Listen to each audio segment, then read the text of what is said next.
What if the life you've been working so hard was never yours to begin with? And not because you're not capable, but because no one stopped to ask you if this is something that you actually want. And somewhere along the way, you stopped asking yourself too.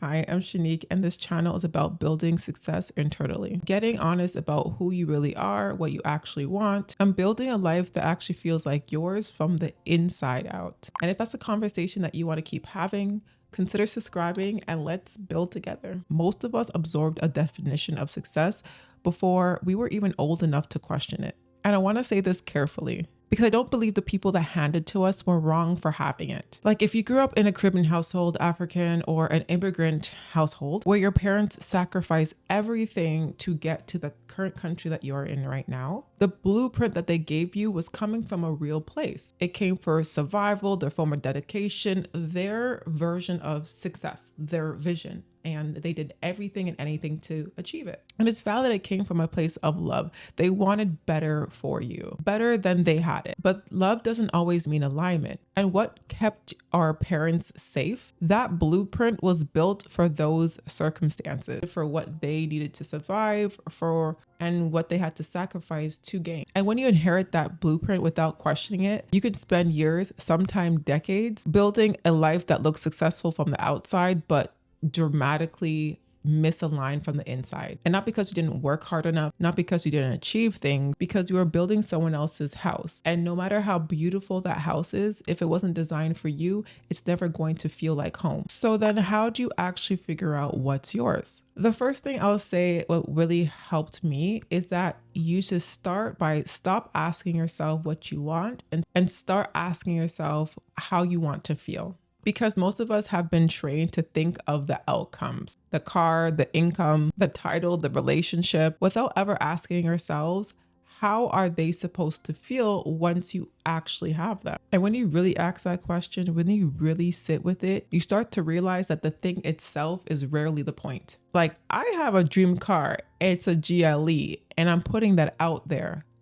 If you're giving out a GLE, you know where to contact me. When I was challenged to also ask that question, well then, how do I expect to feel with this GLE? It had more to do with how I see myself and what I deserve in my surroundings. And if I truly believe that I'm aligned with luxury, comfort, smooth driving, a quiet drive, just feeling protected. Once you understand there is a level of feeling, there's a level of a life and expectation, a standard that you have, that the GLE, it is about the feeling. And whether you fear that you don't deserve luxury or feeling comfort or having just a safe car to drive, and by all means there's other brands, but I'm not here to explain to you why my butt deserves to be in a GLE. That is when you know you are becoming that girl, because it's far more than the item and it has everything to do with who you see yourself to be from the inside, and outside becomes the form. And to me, that's a dream car. To you, that's a dream relationship, dream status, position, amount of money, because of how it aligns to how you believe you deserve to feel and what you believe that you deserve to experience in life. Anything on the exterior, it's a reflection of that feeling. So if it's the dream car, then choose to experience that, because that's how you see yourself. When you know the feeling, you stop being locked into a specific form of it, and you start to be able to recognize it in hundreds of different places. Cross-reference everything you're working towards with honest questions.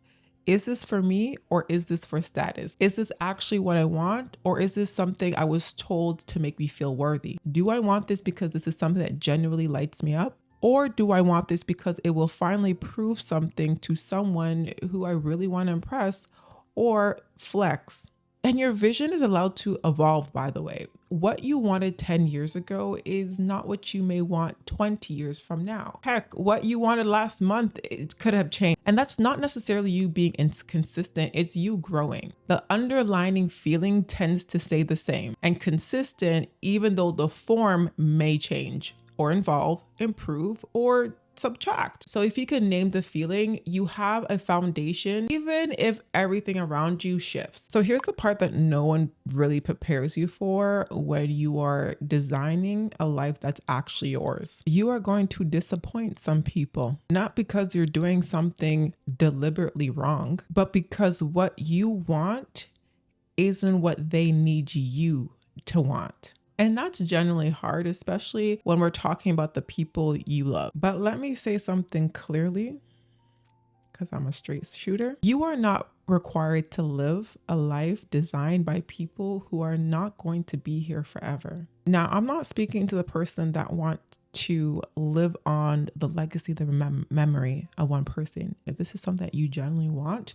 then by all means, do it and do it proudly. But I also think that if what you pursue isn't exactly the vision someone else has for you, so long as you're happy, you are abundant, I'm more than confident that you will be living on their legacy by being abundant, being loving, and growing and evolving your heritage and legacy that way.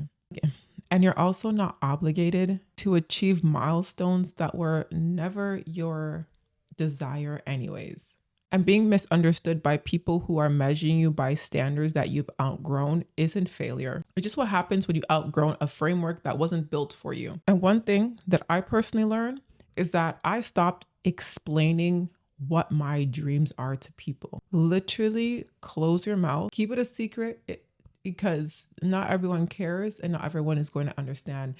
Quite frankly, no one can understand because no one thinks, experience the same life as you, has the same vision. It's just impossible. You may have someone who could be empathetic to it, who could generally, want to be happy, but they will never truly understand it the way you do.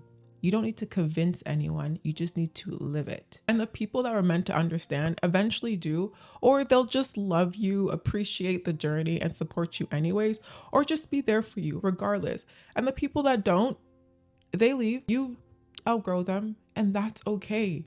A win is a win. So practically, where do you actually start? 3 places that I think that matters more than any productivity hack or goal setting framework or manifestation trick. The first is stripping away all the noise long enough for you to hear yourself. What would you want if no one was watching? If no one was going to be impressed, what would you actually choose? Because that answer, before you start actually analyzing and being all lyrical about it, that is the answer that you want to pay more attention to. Journal about it, write about it, go into meditation about it, pray about it, because that's what is the foundation of what you really want. Second, you identify the feeling underneath the goal, because once you know what you're actually after, the freedom, the ease, the expression, you stop being locked in one specific form. So that a slow morning in Bali and a slow morning in a busy hustling city street can both be built on the same internal foundation if they're both expression of an underlining feeling. If you feel calm, peace, safe in a rural country and someone else feels calm, peace, free in a busy city, that was just always the underlining feeling. The form could look different. You have to identify that for yourself. The form is flexible. The feeling is the compass. The third, and this one really changes everything, it's giving yourself the essence of it right now. Not waiting for the external to show up before you give yourself permission to feel what you're working for right now. If your dream life is peaceful, intentional, slow, then what would 1 hour of that feel like today? If your dream life is expressive and free, then where in your current day can you practice that? Your nervous system needs to experience receiving what you're asking for. You can't build a life that feels like freedom while your daily experiences feels like a cage you're waiting to escape from. And know that you're not behind and not broken for not knowing this sooner. You're just now getting honest, and maybe for the first time. And the most courageous thing that you can do for yourself is to build a life based on what that actually looks like for yourself, based on who you are, not who you were raised to be, and not what would make everyone comfortable around you. You. and then build it without explaining yourself to people who cannot, will not, and just won't understand it. Before this video, you were working towards a definition of success that wasn't fully yours and wondering why arriving at certain milestones still felt empty. Now you know the dream life starts with a feeling, not the form, and you get to define both. You start there and everything else gets to build on top of that. If this video helped you, please let me know by leaving a comment down below. I specifically chose this next video for you. Thank you for watching, and I'm sending my love and even more strength. I'll see you in my next video.